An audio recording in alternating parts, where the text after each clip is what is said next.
I want to start this video by something I've been learning about recently. You don't achieve your goals by trying harder, you achieve them by becoming someone different. What's up YouTube, it's Ben. This video is about the importance of changing your self-image in achieving your goals. This is an interesting topic for me because I feel like I've had to change my identity in recovery over the past few years to achieve a level that I'm now happy with. I don't mean motivation, I mean changing how you see yourself at the deepest level. I think you can fool other people for a while, but you can't outperform your self-image for long. I don't feel like I studied all of this theory in recovery. I feel like it's something that I naturally just had to live. After my car accident, I was in a wheelchair. I had a brain injury. Parts of my body didn't work properly. My speech wasn't the same and my future felt uncertain. So I felt like I was forced to make quite a deliberate decision. I am someone who has their life together. I am someone who recovers. I am someone who's fit and healthy. And I didn't believe these things because it was true at the time, but I believed them because I had to, because there was no other option. And believing them would dictate everything I did next. In this video, I want to get across to you that your self-image is the real driver of behavior. Failure doesn't mean what you think it means when you're sure of who you are, and how changing who you identify as changes what's possible. There's one key book that I think everyone should read, and that is Psycho-Cybernetics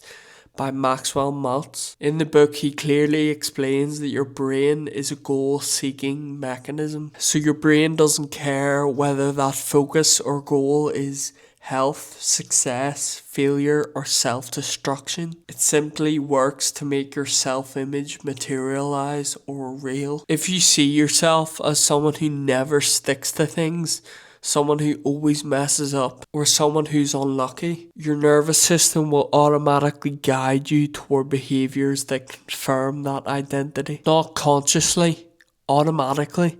And this is why people can sabotage themselves when things start to go well, because they have these negative, intrusive thoughts, and therefore success starts to violate who they believe they are. When I woke up in hospital after my accident, I didn't just wake up injured. I woke up at a crossroads of identity, and there were two versions of me that were available. Version 1, I am now broken and this is something that has happened to me. Or version 2, this is my project now, this is my job, and I'm someone who shows up. And the important thing is, I wasn't fit, healthy, or strong, but this decision changed everything going forward. From this point on, I aligned my behavior with someone who was fit, healthy, strong, and working on themselves. Even the small things like sitting up straight properly, treating my rehab sessions seriously even when they felt pointless, and treating my body and mind like it mattered. Not relying on motivation, simply protecting my new identity. And one of the biggest topics that I feel like I've grown from in this recovery is the topic of failure. I feel like before my accident, before I really knew myself, failure felt very personal. If I messed up, that would prove something about me and I would easily label myself. But when you know who you are and your identity is clear,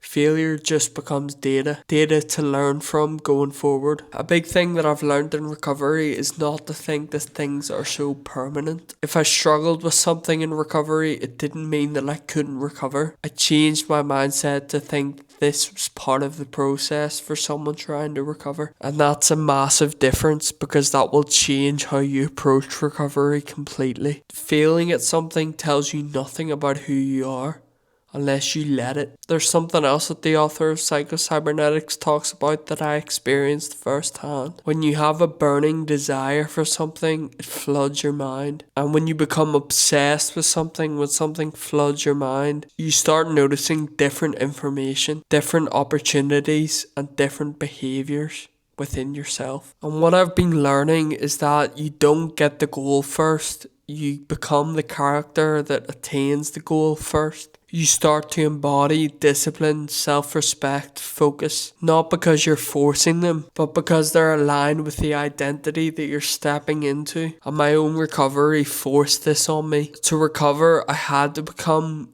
very consistent, very aware of my body, and very deliberate with my actions and habits. The transformation wasn't physical first, it was identity first. A lot of people hear visualization and roll their eyes, but the author of Psycho-Cybernetics, Maxwell Maltz, was a plastic surgeon, not a motivational speaker. He saw firsthand patients improve when they saw themselves differently, before any physical changes had occurred. Visualization works because your brain can't distinguish the difference between a real and an imagined experience, but also repeated mental images become instructions for your nervous system. During recovery, I didn't visualize miracles, I just visualized moving better, training again, and moving like someone who had direction. Not perfectly, but consistently. All these things are built by consistency, not intensity. And I'll give something practical to take away from this video. If you want to change your self-identity, step 1 is to decide who you're becoming.